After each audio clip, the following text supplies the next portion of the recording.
Hello दोस्तों, let's learn scientia channel में आपका स्वागत है। उम्मीद करता हूँ आप लोग बहुत अच्छे होंगे और अच्छे से पढ़ाई लिखाई कर रहे होंगे। तो चलिए आज के इस वीडियो लेक्चर में हम लोग पढ़ेंगे क्वाथनांक बिंदु और संघनन बिंदु के बारे में, और साथ ही साथ हमें यह भी जानना है क्वाथनांक बिंदु या संघनन बिंदु पर दाब का क्या प्रभाव रहता है, और साथ ही साथ हमें यह भी जानना है कि संघनन बिंदु या क्वाथनांक बिंदु पर अशुद्धियों का क्या प्रभाव रहता है। इस वीडियो लेक्चर के पिछले वीडियो लेक्चर में हमने जिक्र किया था हिमांक बिंदु और गलनांक बिंदु पर दाब का क्या प्रभाव होता है और गलनांक बिंदु और हिमांक बिंदु क्या होता है। साथ ही साथ गलनांक बिंदु और हिमांक बिंदु पर हमने यह भी जाना था कि उसमें अशुद्धियों का क्या प्रभाव पड़ता है, effects of impurities on boiling, कहते हैं melting point and freezing point. ठीक ना।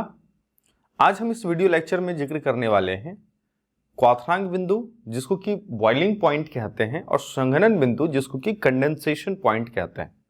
ये क्या होता है तो समझने का प्रयास कीजिएगा कि जैसे कि हमने कहा था गलनांक बिंदु और हिमांक बिंदु किसी एक पदार्थ के लिए दोनों एक ही नियत बिंदु होता है, क्योंकि ताप का वह बिंदु, ताप जो कि जब हम टेम्परेचर मेजर करते हैं किसी भी पदार्थ का, तो ताप का वह बिंदु जिस बिंदु पर, जिस ताप पर हम कहते हैं कि वह पदार्थ उबलने लगता है या फिर कह सकते हैं द्रव से गैसीय अवस्था में बदलने लगता है, उस बिंदु को क्वाथनांक बिंदु कहते हैं।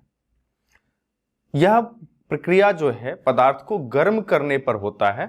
और अगर हम बात करें संघनन बिंदु की, तो संघनन बिंदु वह तापक्रम है या फिर वह ताप बिंदु है जिस पर कोई पदार्थ गैस अवस्था, जो गैसीय अवस्था में है, उस गैसीय अवस्था को छोड़कर द्रव की अवस्था प्राप्त करने लगता है। उस बिंदु को, उस पदार्थ का संघनन बिंदु कहते हैं या कंडेंसेशन पॉइंट कहते हैं। अब कंडेंसेशन पॉइंट और क्वाथनांक बिंदु जो आपका है, बॉइलिंग पॉइंट जो है या फिर संघनन बिंदु जो है, दोनों एक ही तापक्रम होता है, दोनों पॉइंट एक ही होता है। मान लीजिए अगर हम कहते हैं कि जल जो है 100 डिग्री पर उबलता है, तो वह 100 डिग्री पर ही संघनित भी होगा वहां पर, बशर्ते कि टेम्परेचर हम दे नहीं, टेम्परेचर इंक्रीज ना करें, टेम्परेचर को हम रिलीज करें, लेकिन दोनों का जो टेम्परेचर रहेगा वह 100 डिग्री ही रहेगा। मतलब क्वाथनांक बिंदु और संघनन बिंदु दोनों एक ही ताप बिंदु होते हैं। एक एक करके हम लोग इन टर्म्स को समझ लेते हैं। देखिए, कहता है वह ताप बिंदु जिस पर किसी वस्तु की अवस्था द्रव से वाष्प में बदल जाए। वाष्प गैसीय अवस्था, वाष्प को ही हम लोग गैस कहते हैं, वाष्प से गैस में परिवर्तित हो रहा है, तो उसका क्वाथनांक बिंदु, वह ताप बिंदु, टेम्परेचर का वह पॉइंट जिस पर कोई द्रव जो है वह वाष्प या गैस के रूप में परिवर्तित होने लगे, वह उस पदार्थ का क्वाथनांक बिंदु कहलाएगा। ठीक है। अब यहां पर बात आती है कि संघनन बिंदु में वह ताप बिंदु जिस पर किसी वस्तु की अवस्था गैस से द्रव में, गैस से वापस द्रव की अवस्था में परिवर्तित होती है, उसका संघनन बिंदु कहलाता है। उस पदार्थ का वह बिंदु जो है वह ताप बिंदु संघनन बिंदु कहलाता है। और यह भी समझना होगा कि क्वाथनांक एवं संघनन बिंदु एक ही ताप बिंदु होते हैं। दोनों क्या होते हैं? एक ही ताप बिंदु होते हैं।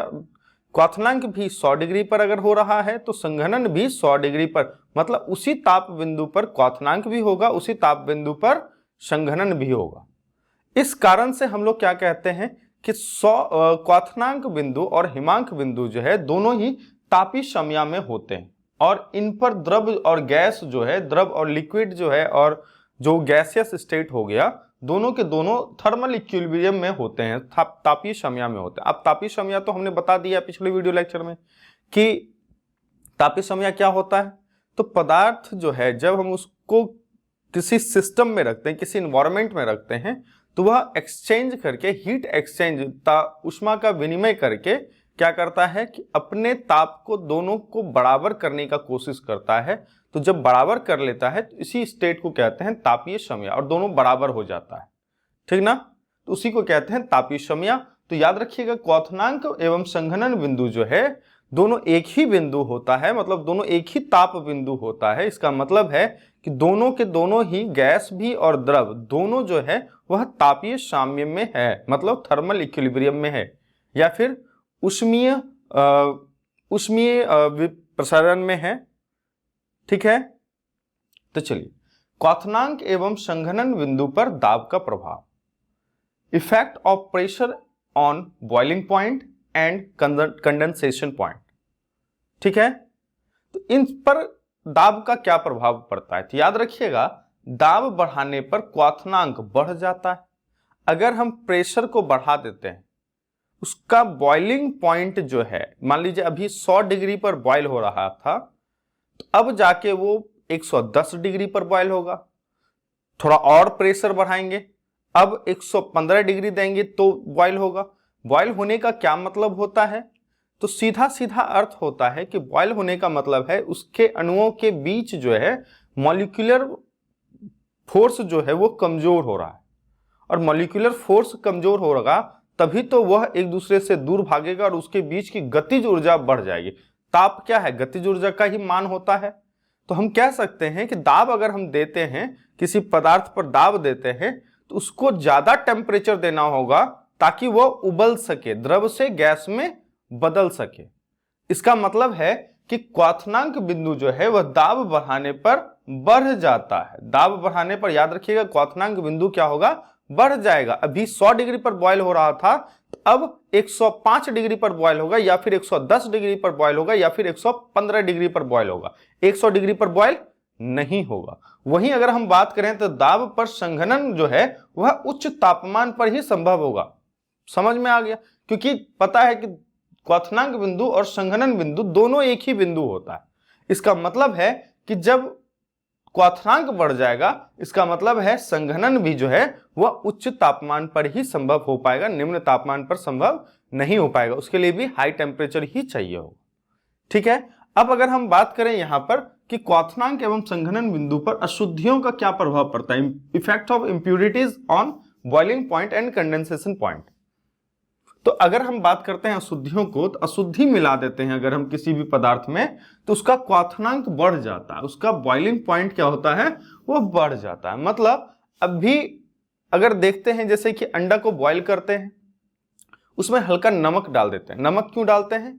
नमक एक अशुद्धि का कार्य करता है, और जब अशुद्धि हम डाल देते हैं तो उस पानी को उबलने के लिए 100 से 110 डिग्री टेम्परेचर की जरूरत होती है, और 110 डिग्री पर जब वो बॉयल होता है तो वाष्प बनने में उसमें समय लग जाता है, जिससे जल्दी से अंडा बॉयल हो सकता है। तो क्वथनांक जो है, याद रखिएगा अशुद्धि अगर मिला देते हैं तो क्वथनांक क्या हो जाता है? बढ़ जाता है। अर्थात क्वथनांक के लिए अधिक ऊष्मा देनी पड़ेगी। पता है, अगर मान लीजिए 100 डिग्री पर अभी बॉयल हो रहा था, अब 110 डिग्री पर बॉयल होगा, तो ऑब्वियस है कि उसमें ऊष्मा उतना ही देना होगा तब तो उसका 110 डिग्री टेम्परेचर बढ़ सके, क्योंकि ऊष्मा की मात्रा जितनी अधिक बढ़ती जाएगी उतना ही तापमान भी बढ़ता जाएगा। ये तो क्लियर सी बात होती है। तो यहां पर क्या आता है, क्वथनांक अशुद्धि मिला देते हैं तो उसका क्वथनांक क्या हो जाएगा? बढ़ जाता है। मतलब क्वथनांक के लिए अधिक ऊष्मा देना पड़ेगा। वहीं पर अगर हम बात करें संघनन बिंदु पर, तो संघनन अधिक तापमान पर ही संभव हो पाएगा। सिंपल है, क्योंकि जब क्वथनांक बढ़ेगा तो संघनन बिंदु भी बढ़ेगा, और संघनन बिंदु घटेगा तो क्वथनांक बिंदु भी घटेगा। इसी के उदाहरण स्वरूप पानी में नमक मिला दिया जाए तो पानी का क्वथनांक बढ़ जाता है। मतलब अभी 110 डिग्री पर टेम्परेचर पे बॉयल हो रहा था, तो अब जो है वह 110 डिग्री टेम्परेचर पे बॉयल हो जाएगा। ठीक है, तो ये चीज क्या था आपका? क्वथनांक बिंदु और संघनन बिंदु। तो ध्यान में रखना है, क्वथनांक बिंदु किसी पदार्थ का वह ताप बिंदु है जिस पर कोई द्रव गैसीय अवस्था प्राप्त करने लगता है, या संघनन बिंदु वह ताप बिंदु है जिस पर कोई गैस द्रव अवस्था को प्राप्त करने लगता है। इसी को संघनन बिंदु और क्वथनांक बिंदु कहते हैं। ठीक ना? और संघनन बिंदु और क्वथनांक बिंदु द्रव और गैस के लिए तापीय साम्य की स्थिति है, मतलब थर्मल इक्विलिब्रियम का स्टेट है। और हमने ये भी देखा कि क्वथनांक और संघनन बिंदु जो है किसी पदार्थ के लिए एक ही ताप बिंदु होता है, अलग अलग ताप बिंदु नहीं होता है। मेरे ख्याल से आपको ये सारी चीजें अच्छे से समझ में आ गई होगी, आपने हमारी चीजों को समझा, इसके लिए बहुत बहुत धन्यवाद।